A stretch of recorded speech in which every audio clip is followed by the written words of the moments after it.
Ok, bueno, nuevamente y para el aporte, ¿no? Que lo que es esta conversa, quizás precisar unas cosas que en lo particular, cuando comencé con este proceso de hablar de la descolonización, me perturbaban mucho.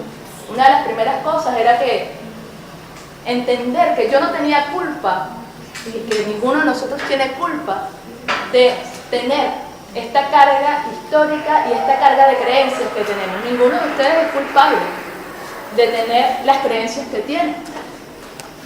Son creencias que nos vienen por herencia, por ese compartir social del ser humano, y que como nos llegan de esa manera, cuando nos encontramos con puntos como estos, como empezar a hablar de descolonización, por ejemplo, empezamos como a sentirnos un poco mal.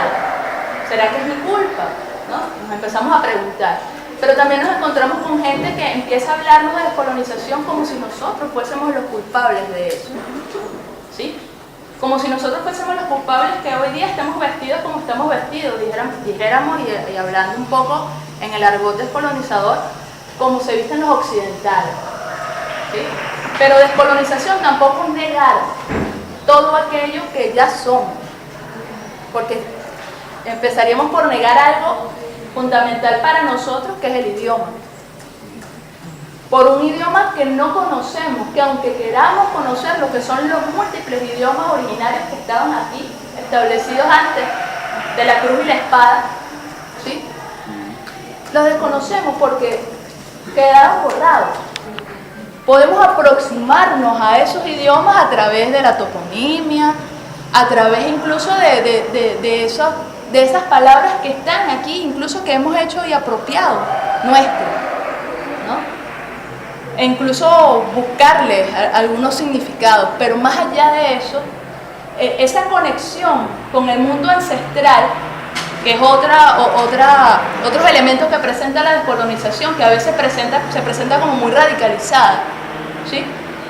Que necesito entonces conectarme a juro con ese mundo ancestral, pero si no tengo las herramientas en este momento para hacer lo que hago, me quedo sin identidad, o me quedo sin saber quién soy y en qué ando.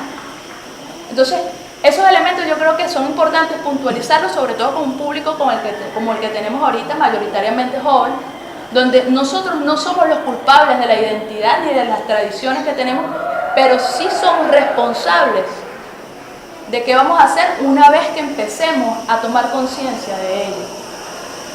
Y tomar conciencia entonces de nuestras creencias no implica tampoco negarlas. No implica que como portugueseños creamos en la Virgen de Coromoto, por ejemplo, que son temas álgidos en nuestro estado, ¿sí? Que como venezolanos incluso mayoritariamente no profesamos unas religiones específicas que incluso estaban impuestas en nuestra norma constitucional hasta la Constitución del 99, ¿no? Y que incluso estaba metido en nuestro sistema educativo, como era la religión católica, como religión del Estado venezolano en aquel momento. Entonces, ¿es culpa nuestra? No. No es nuestra culpa. Pero sí debemos entonces ser responsables y corresponsables de ello. Con ello no le estoy diciendo renuncien a sus religiones, etcétera, etcétera. No. Simplemente el proceso de la descolonización tiene que ver con un proceso de concientización o concienciación, como lo quieran llamar, del ser, para buscar la reconexión, reconectarse con esos seres anteriores que estaban aquí y que pudiésemos decirlo así hasta de manera mítica, ¿no? Están como pidiendo hablar a través de unas generaciones que se van dando cuenta que no siempre hay verdades absolutas y que no siempre lo que nos han vendido y nos han dicho que existe es la verdad. Parte de tener un pensamiento descolonizador, lo comentaba Ángela, es ser crítico ante ello, ¿sí? Es ser crítico ante ello. Y pareciese que las generaciones que tenemos ahorita, yo lo digo incluso con asombro, ahorita los niños no le tienen miedo al coco, a ese diablo blanco tampoco le tienen miedo. Uno le dice a un niño pequeñito, como los que andan por ahí, le agarra el coco. ¿Dónde está el coco? Búscamelo. Búsqueme ese coco que yo lo voy a agarrar. ¿Sí? Mientras que nuestra generación decía, mira, viene el coco, mira, no se quedaba ahí quietecito. Entonces, esa suerte de ser temerario que tiene esta generación es un caldo de cultivo propicio para que esa reconexión, que es lo que busca en sí la descolonización o el pensamiento descolonizador, me digan, bueno, yo tengo que bailar joropo siempre así o es así, y que podamos, desde nuestra percepción, tener un diálogo cultural y en común con quienes han venido sosteniendo e incluso documentándonos y diciéndonos cómo han sido esas tradiciones. ¿Por qué tenemos que celebrar la Navidad, por ejemplo, bajo unas condiciones o bajo una, yo lo llamo teatralidad incluso, donde preparamos el escenario en nuestra casa, ¿no? Hacemos un pesebre, en algunos casos hacen el árbol, ¿sí? Le colocamos una nieve que aquí nunca cae, por ejemplo, ¿sí? Esperamos un señor gordo que por aquí nunca quizás apareció, que además sabemos que fue producto de un efecto publicitario de una empresa. Y que viene abrigado como ese. Que viene abrigado como ese. Entonces, todas esas cosas que nosotros vamos haciendo, incluso de la maestra que manda al niño pequeñito que dibuja una casa con chimenea, ¿sí? O sea, esos elementos que están allí, preguntárnoslo. Y preguntándolo bajo la visión del respeto, pero también bajo la visión de, dijera el mismo Freire, bajo la visión del diálogo cultural.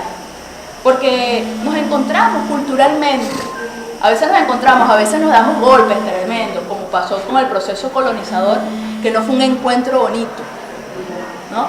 Matrimonio obligado. Pero luego de allí se han podido dar algunos diálogos culturales interesantes, damos diálogos culturales a diario, porque cada familia incluso tiene una cultura muy específica, y cuando nosotros salimos tenemos que empezar a dialogar con el otro, a dialogar costumbres con el otro.